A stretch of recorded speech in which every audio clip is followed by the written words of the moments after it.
Hello everyone, I am नवीन कुमार और यहाँ पर एक ये कंपनी है। इसका आईपीओ आने वाला है। एसएमई सेगमेंट की कंपनी है, स्पैब एडेसिव लिमिटेड। एंड इस कंपनी का हम लोग रिसर्च करने वाले हैं बिकॉज ये पर्टिकुलर कंपनी जो है एडेसिव मतलब जॉइंट्स को जोड़ने वाला जो एक केमिकल होता है, जो प्लास्टिक्स वगैरह को जोड़ते हैं या फिर जो जूते चप्पल को जोड़ने का काम करते हैं, तो वो एडहेसिव वो गोंद जिसको हम बोलते हैं आम भाषा के अंदर में गोंद बनाने का काम करती है, हाई क्वालिटी का। 1 दिसंबर से 3 दिसंबर के बीच में इस कंपनी का आईपीओ खुलने वाला है। 56 का इन्होंने प्राइस सेट किया है, अपर बैंड सेट किया है। नेक्स्ट यहाँ पे 34 करोड़ रुपीज एक कंपनी उठाना चाह रही है, जिसमें से 24 करोड़ रुपीज जो है कंपनी के पास में जा रहे हैं, बाकी 6.5 करोड़ जो है कंपनी के जो प्रमोटर्स हैं उनकी जेब में जा रही है। राइट। अब कंपनी के जो मालिकाना हक है आफ्टर दी आईपीओ भी अबाउ 70% के आसपास में रह जाने वाला है। That's great again.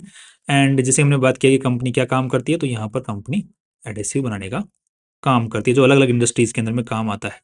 नेक्स्ट यहाँ पर जो पूरी वैल्यू लगाई जा रही है 125 करोड़ की ही लगाई जा रही है। एंड दैट इज अगेन जो एसएमई सेगमेंट की कंपनी है और काफ़ी पुरानी चलती हुई आज के दिन आ रही है। अब कब से चलती हुई आ रही है उसको आगे हम लोग आरएचपी में समझने की कोशिश करते हैं। उससे पहले एक पॉइंट पे और लेके जाना चाहूंगा मैं आपको। यूनिस्टोन कैपिटल प्राइवेट लिमिटेड वाले इस कंपनी का आईपीओ लेके आए हैं और उनकी जो परफॉर्मेंसेज रही हैं बिफोर दिस आईपीओ, जो कंपनी के आईपीओ लेके आए हैं उनकी परफॉर्मेंसेज कैसी रही हैं, तो यहाँ पर लिस्टिंग गेन जो है कुछ कंपनियों में काफ़ी अच्छा देखने को मिल रहा है, कुछ कंपनियों में नॉर्मल देखने को मिल रहा है, कुछ कंपनियों में बहुत ही बेकार भी देखने को मिल रहा है। राइट। तो अगर देखा जाए तो ये हमें ही पता लगाना पड़ेगा कि इसकी वैल्यू जो है कैसे देखने को मिल सकती है। बाकी ये कुछ तो बहुत अच्छी लेके आ रहे हैं, कुछ बहुत ही बेकार लेके आ रहे हैं। सो वी कैन नॉट से कि अब ये सवालिया फूड्स प्रोडक्ट्स है, इसका तो काफ़ी अच्छा यहाँ पर वैल्यू देखने को मिल रहा है। बट सवालिया फूड्स के अंदर में वैल्यू थी भी वैसे उसमें, क्योंकि वो जिस सेक्टर को जिस सेगमेंट को वो टारगेट कर रही है ना, वो काफ़ी अच्छा था सवालिया फूड। अब मैं ये नहीं कहूँगा कि आप अभी उसको जाके खरीद लीजिए, नहीं भाई, अभी वैल्यू उसकी ऑलरेडी बहुत हाई हो गई है, अब हाथ लगाने लायक नहीं है अभी फिलहाल के लिए। राइट। अब थोड़ा सा देख लेते हैं कंपनी की आरएचपी के हिसाब से रीडिंग कर लेते हैं कि आरएचपी क्या बोल रही है।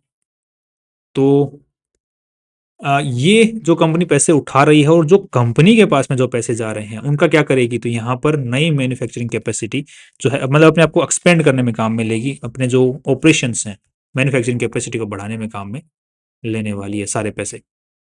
राइट। ये कंपनी के प्रमोटर्स हैं कीर्ति कुमार जी, हरीश जी, गौरव जी, भूमिका जी। नेक्स्ट यहाँ पर कंपनी पे कोई केस वेस आज के दिन देखने को नहीं मिल रहा है। एंड कंपनी जो एडेसिव्स जो बनाती है वो अलग अलग टाइप के होते हैं।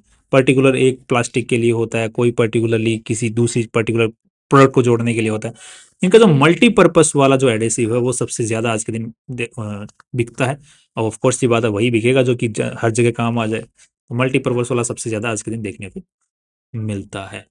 नेक्स्ट इसकी जो शुरुआत है, इस कंपनी की शुरुआत 1990 में हो गई थी। दैट मीन्स की काफी पुरानी कंपनी यहाँ पर देखने को मिल रही है। यूजुअली जो लेगेसी वाली जो कंपनियां होती हैं उनके अंदर में स्टिल कुछ वैल्यू देखने को मिलती है, बट आज के दिन देखने को मिल रही है कुछ कंपनियां ऐसी हैं कि 2015 में खुली, 20 तक बंद रही, फिर 3 साल तक पता नहीं कौन सा ऑपरेशन, ट्रेडिंग वाला ऑपरेशन दिखा दिया, फिर स्टॉक मार्केट में आ गई, फिर पगला गए इन्वेस्टर्स।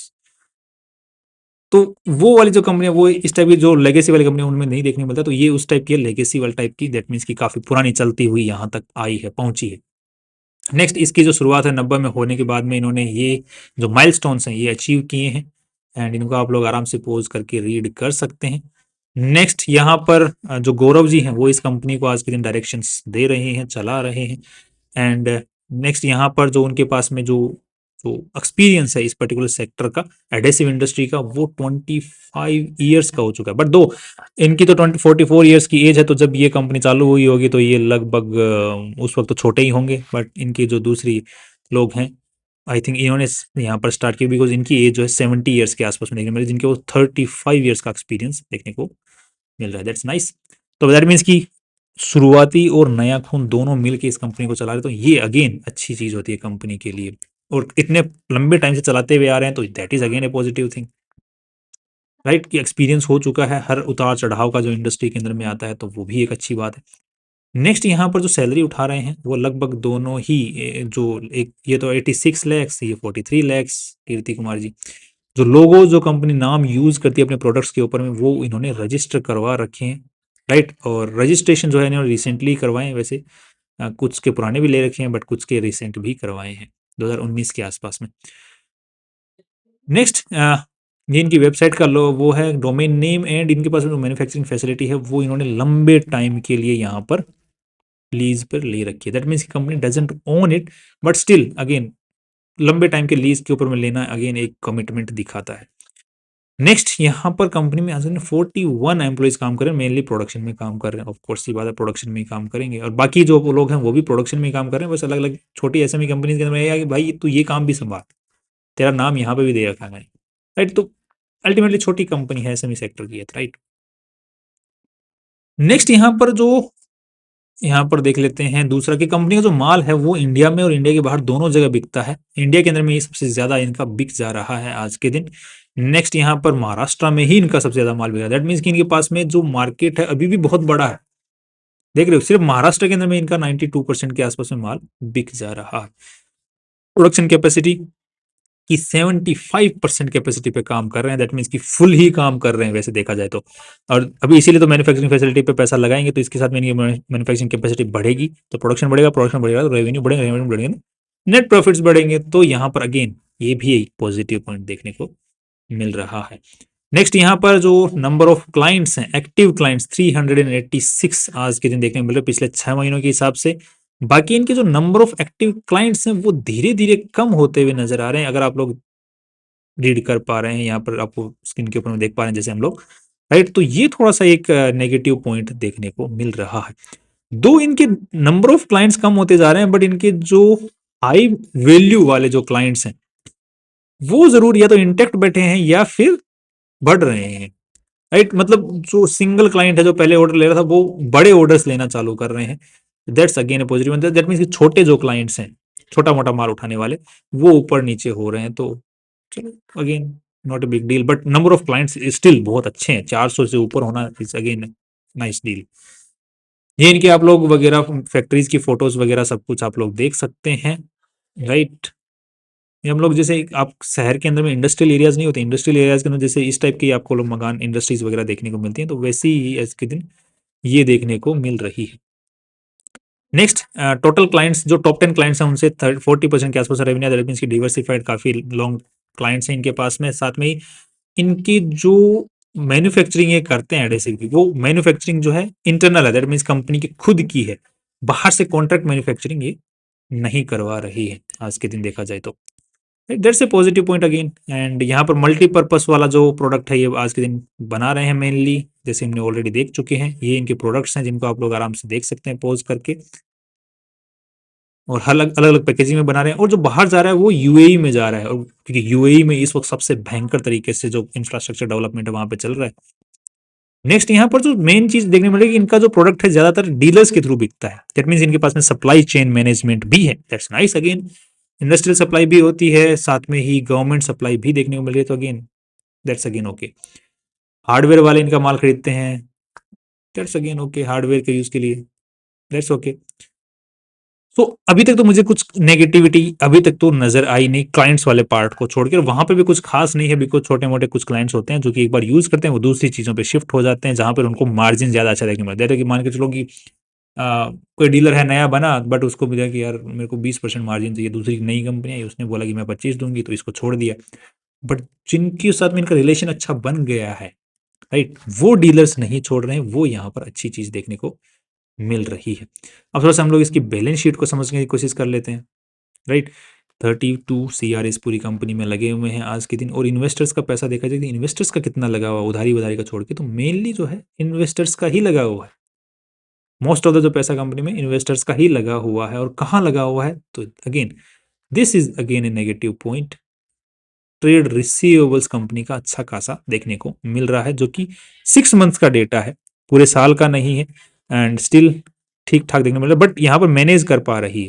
यहाँ पे देख रहे हो 7.5 करोड़, फिर 6 करोड़, फिर 7 करोड़, तो मैनेज्ड है। और ये 6 महीने का डेटा है, इसलिए हम लोग इसके ऊपर में पूरा रिलाई नहीं करेंगे, because mid of the result years का रिजल्ट देखने को मिल रहा है। हो सकता है कि सेटलमेंट पीरियड कंपनी के डीलर्स के साथ में किस तरीके से चलता है, तो वो पूरे साल का रिजल्ट देखेंगे तो ही पता चल पाएगा। But still it's not in, थोड़ा बहुत नेगेटिव मान सकते हैं, बट पूरा नेगेटिव इसको भी नहीं मान सकते, राइट।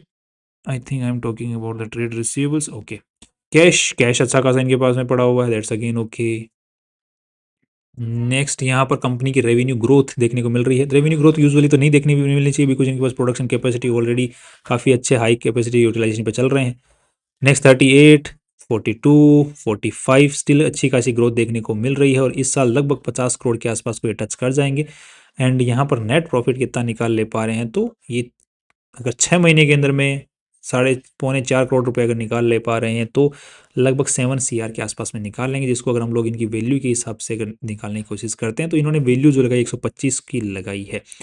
एंड उसके हिसाब से अगर देखें तो लगभग 18 का पी रेशियो देखने को 18 का पी रेशियो देखने को मिलता है, जिसको अगर हम लोग कंपेयर करते हैं निखिल एडहेसिव के साथ में, तो इसका जो पी रेशियो है वो 30 का है, इसका पी रेशियो है 26 का, इसका है 19 का, उसका है 18 का, राइट। एंड साथ में अगर वो प्रोडक्शन कैपेसिटी बढ़ा लेता है, तो आने वाले टाइम के अंदर में और रेवेन्यूज बढ़ने के साथ में नेट प्रॉफिट्स बढ़ेंगे, जिसकी वजह से नेट जो पी रेशियो है और सुधरने की ही उम्मीद नज़र आ रही है।